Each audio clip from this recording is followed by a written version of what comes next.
విషయాల మీద ఖచ్చితంగా ఉమ్. ఎదుర్కోవడానికి సిద్ధం. అంటే ఎవరైనా పెరిగే కొద్దీ కొంచెం అంటే నిమ్మల పడతారు కదన్న, మనసు నిమ్మలం చేసుకుంటారు. మరి మీరు ఎందుకన్నా?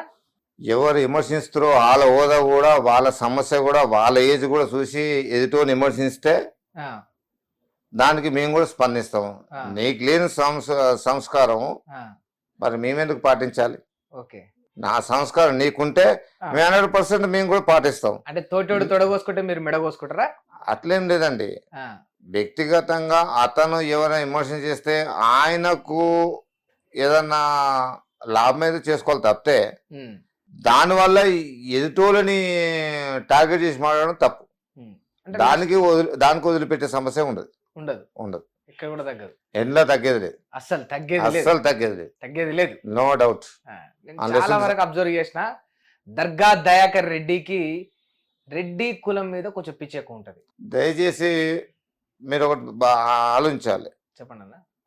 నా ఎంబడి నేను ఒక్క రెడ్డిని, అందరు కూడా ఉపకులాలు ఒకటి తప్పితే నా కులంలో అవుతుంది తిరగనేను. ఒక్కరు కూడా, ఒక్కరు తిప్పుకోను, ఒక్క మనిషి కూడా ఒక్క మనిషికి తిప్పుకోను. మీ రెడ్డికి సంబంధించిన వాళ్ళు సమస్య లేదు, పక్కా సమస్య లేదు.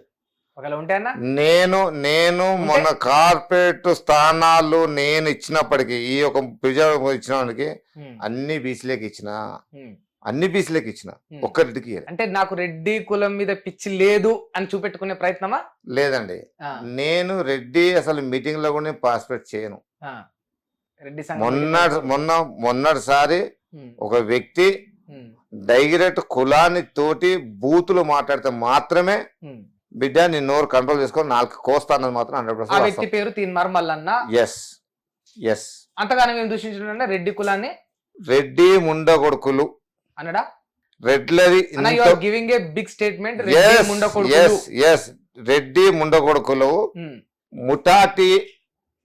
ముఠాటి రెడ్ల 12 మంది ఉంటారు వాళ్ళు రెడ్లు అని చెప్పని, ప్లస్ అదే విధంగా రెడ్లు ఇంత పొడుగుంటారు అని చెప్పని, ఉమ్, దాని మీద స్పందించాల్సి వచ్చింది తప్పితే ఉమ్, నేను వేరే రకంగా ఆయన లెక్క నేను బ్లాక్మెయిల్ చేస్తూనే గాను, ఉమ్, లేకపోతే బ్లాక్మెయిల్ చేసిన ఎవరిశీలు నా జరుగులేదు. ఉమ్, నువ్వు ఉండేది దూరం లేదు, తిరువన్ మల్లయ్య, చింతపండు నవీన్, ఉమ్, నా ఇంటికి ఎదురుగా నీ ఆఫీస్, ఉమ్. వేరే పెద్ద కిలోమీటర్ దూరం కూడా లేదు. భయపడిస్తున్నా. రోడ్ అవతలు నువ్వు, రోడ్ అవతలు నీవు. దాగేస్తున్నారా?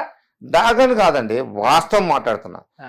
నీ ఒక అంటే ఎమ్మెల్సీ నా ఇంటికి ఎదురుగా నీ ఆఫీస్ అంటే దాన్ని ఏ లెక్క ప్రకారం తీసుకోవచ్చనా? నువ్వు ఏ లెక్క ప్రకారం తీసుకో పర్లేదు. ఆ, నువ్వు నా ఊరికి వచ్చి నా నీళ్ళు ఇచ్చుకొని ఉమ్, నువ్వు ఇతర కులాలను దూషించడమే ఉమ్, తప్పు. ఉమ్, నీకు గౌరవ స్థానం, మా గవర్నమెంట్ నీకు ఎమ్మెల్సీ పదవి ఇచ్చింది, ఉమ్, దాంట్లో నువ్వు గెలిచినావు. ఉమ్, నిజంగానే నీకు చిత్తశుద్ధి ఉంటే, ఉమ్, నీకు ఇంకిత జ్ఞానం ఉంటే, ఉమ్, నీకు ఆలోచన ఉంటే, ఉమ్, నువ్వు బీసీలకు ఏ మురగబెట్టాలనుకుంటున్నావో ఉమ్, దయచేసి ఉమ్, నీకు ఒక స్థానం ఇచ్చిర్రు, కుర్చీ ఇచ్చిర్రు, ఒక మైక్ ఇచ్చిర్రు. ఉమ్, నువ్వు బీసీలని ఉమ్, నీ 120 ఉపకులాలు ఉన్నాయి బీసీల, ఉమ్, వాళ్ళ గురించి చెయ్యి, ఉమ్. సాయం ఇప్పుడు చెయ్యి. అంశం ఏంటంటే ఆ బీసీలకు అందాల్సిన ఫలాలని రెడ్లు గద్దల్లాగా కోడి పిల్లలను తన్నుకుపోయినట్టు ఏ తన్నుకుపోతున్నారు. విధంగా 47 రిజర్వేషన్ శాతంలో 1% మేము అడిగినామా? ఉమ్, లేకపోతే 47ని 46 చేసి మాకిన ఓసీలకు ఇచ్చిరా? ఉమ్, నాకు అర్థం కాలేదు. నీ అన్నమాట నాకు అర్థమే కాలే. ఉమ్. ఇప్పుడు మీ రిజర్వేషన్ ఎవరు గెలిచేది లేదు. రాజ్యం మీరే వెళ్తున్నారు, అతి తక్కువ మంది ఉంది, రాజ్యాన్ని మీరే గుప్పిట్లో పెట్టుకున్నారు, బీసీలను, ఎస్సీ ఎస్టీలను, అణగారిన వర్గాలను తొక్కేస్తున్నారు అనేది వాదన. ఇవాళ స్పీకర్ ఎవరండి? ఉమ్. స్పీకర్ ఎవరు? ఈ రాష్ట్రం స్పీకర్ ఎవరు? ఈ దేశానికి స్పీకర్ ఎవరు? ఓకే, స్పీకర్ ఎస్సీ దయచేసి ఒక్కసారి ఆలోచించండి. స్పీకర్ ఎవరు? బట్ ముఖ్యమంత్రి రెడ్డి ఎస్ఏ కదా. దయచేసి మాట్లాడండి ఒకసారి. ఓకే. అక్కడ దేశాన్ని వెళ్తున్న స్పీకరు ఉమ్, రాజస్థాన్ లో కూర్చోబెట్టినాం, ఉమ్, ఇక్కడ ఈ యొక్క తెలంగాణలో రాజస్థాన్ లో కూర్చోబెట్టినాం. ఉమ్, ఎంత పెద్ద రెడ్డి అయినా, ఎంత ఆధిపత్యం చేసినా ఉమ్. మేము పోయి వాళ్ళని అధ్యక్ష దాకా మాకు వెళ్తలేదు కదా. వా. మేము ఆ స్థానంలో కూర్చోబెట్టినాం కదా, మీ గౌరవం అంత ఇచ్చినాం కదా. ఆ. వీళ్ళు ఎవరండి? దేశ ప్రధాని ఏ కులమేనండి? కానీ నిజంగా స్పీకర్ ది నడుస్తుందా అన్న? మీ మనస్సాక్షిగా చెప్పండి. ఇలా స్పీకర్ ది అసెంబ్లీలో ఆయన ముఖ్యమంత్రి చెప్పినట్టే ఎవరు ఏమైనా సరే ఉమ్, ఎవరు కిందికి ఎంత పెద్ద మాటలు మాట్లాడినా గానీ స్పీకర్ అనుకుందే చేస్తాడు, స్పీకర్ అనుకుందే చేస్తాడు, అమలైతది. ఆయన సంతకానికి గడ్డం ప్రసాద్ చేతిలో ఉన్నాయని నిజంగా తెలంగాణలో ఆయన సంతకానికి ముఖ్యమంత్రి కన్నా ఎక్కువ ఉంది. ముఖ్యమంత్రి కన్నా ఎక్కువ స్పీకర్ సంతకానికి. ఎస్, ఆయన రిజర్వేషన్ చేస్తేనే రాజ్యాంగం అవుతది, న్యాయం అవుతది, జీవో అవుతది. ఇవన్నీ రకాలు ఆయన చేతిలో ఉన్నాయండి. అంటే ఆయన ఇష్టపూర్వకంగానే చేయగలుగుతుండీ. కింద సభ్యులు మాట్లాడిన దాన్ని బట్టి ఈ యొక్క ప్రజాస్వామ్యంలో ఏది కావాలి, ఏది ఇవ్వాలి, ఏది ఇవ్వద్దు అని చెప్పి ఆలోచించే చేసే వ్యక్తిని, ఒక దళిత మిత్రుని, ఒక దళిత సోదరుని మాకన్నా మా నెత్తిని పెట్టుకొని పూజిస్తాం. మనస్సాక్షికి జరుగుతున్నాయి. ఎస్, 100% జరుగుతాయి. ఎందుకు జరిగాయండి? ఇది రాజ్యాంగబద్ధం కదా. ఎవరు నువ్వు రాసిందో నేను రాసింది కాదు కదా. బిఆర్ అంబేద్కర్ రాసిన రాజ్యాంగాన్ని కదా ఇంప్లిమెంట్ చేసేది ఎవరైనా సరే. కిందికైనా మాట్లాడినోడు మీదికైనా చేస్తే కూడా రాజ్యాంగబద్ధంగా ఉండాలి కదా. రాజ్యాంగం కాదు అని చేయలేరు కదా. దర్గా దయాకర్ రెడ్డికి రెడ్డి కులం మీద ఎటువంటి పిచ్చి లేదు. నేను రెడ్డినండి. నా రెడ్డి కులాన్ని దూషించకుండా మేము కింద మీకు బీసీలకు, ఎస్టీలకు, ఎస్సీలకు, ఇంకెవరికైనా ఉపకులాలకి అన్యాయం చేసినట్టు 100% మీ పక్షాన్ని కొట్లాడడానికి సిద్ధం. నేను మొన్న కూడా అన్నా, రెడ్డిల జోలికి వచ్చినా, బీసీల అన్యాయం చేసినా బిడ్డ నడి రోడ్ల పాతి పెడతారా తీర్మార్ మల్లయ్య చింతపండు నవీన్ అని చెప్పన్నా. నేను బీసీల హక్కుల కోసం కొట్లాడితే బీసీలకు అన్యాయం నీ చాతన అయితే తీర్మార్ మల్లయ్య నేను స్ట్రేట్ గా హిట్ టీవీ నుంచి నేను క్వశ్చన్ చేస్తున్నా. నీకు సిద్ధశుద్ధి ఉంటే 121 ఉపకులాలల్లా మీ కులం, నీ 300 కులం, ఈ యొక్క మద్రాసు నుంచి ఆంధ్రప్రదేశ్ ఏర్పడ్డాక, ఆంధ్రప్రదేశ్ నుంచి తెలంగాణ ఏర్పడ్డాక నీకు సిద్ధశుద్ధి ఉంటే గడుకోసం లెక్కలు తీస్తుంటూ మొత్తం ఈ తెలంగాణ 10 లక్షల మందే ఉన్నారు రెడ్డిస్ అను. సరే, నీ లెక్కలు నిజమా అవద్దమా అనేది పక్క పెడదాం.